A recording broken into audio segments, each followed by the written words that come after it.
Life in prison plus 200 years. A Fond du Lac teenager hears what could be his fate if he's convicted of the 8 felony charges against him, including first-degree intentional homicide.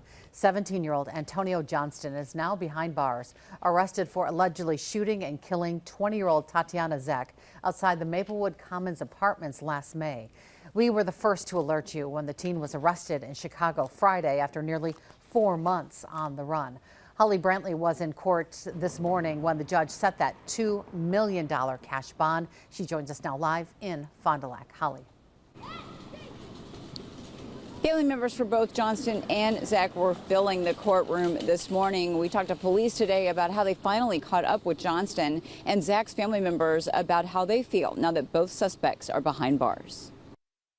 As to count 1, you're charged with first-degree intentional homicide as a party to a crime. Antonio Johnston appearing in court over video from the Fond du Lac County Jail, listening to the list of charges against him. 8 felonies, including first-degree intentional homicide. Prosecutors asking the judge for tough measures to keep Johnston behind bars, fearing he would run again. The state is requesting $2 million cash bail, with conditions of no contact with Maplewood Commons. Fond du Lac police announced Johnston's arrest Friday, nearly 4 months after the shooting at Maplewood Commons. 20-year-old Tatiana Zak was killed. 2 others were shot, a 4th person injured. Zak's family members describing how they felt when they heard the news Johnston was finally in custody. That was the longest 4 months of my life.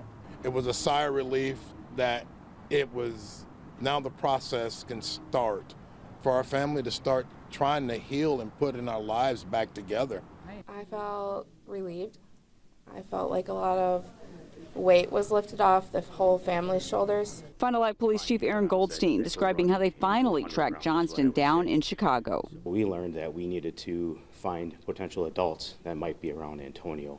And within the last few weeks, got some incredible tips that he might be around certain individuals. As we first alerted you, 14-year-old Paris Larry Jr., the other suspect, turned himself in not long after the shooting. Goldstein says others could also face charges. He didn't do this alone. So we know that once we look into those 4 months and start to build a timeline there, if there are any adults that assisted him in running from this senseless tragedy, we're going to also hold them accountable and bring them to justice. Family members of Tatiana Zak still wearing shirts in her memory say having both suspects behind bars brings them some peace, but it won't bring her back. We lost somebody who we'll never see again. Right. And she deserved more. Like, she came back here for a better life, and someone recklessly took that from her. Her uncle, Antonio Godfrey, saying he grieves for both families. We're not only victims, they're victims too. But at least they get a chance to go visit them at the county jail here, and if they go to prison, they can go hug and tell them how much they love them and get to see them. We don't get that luxury.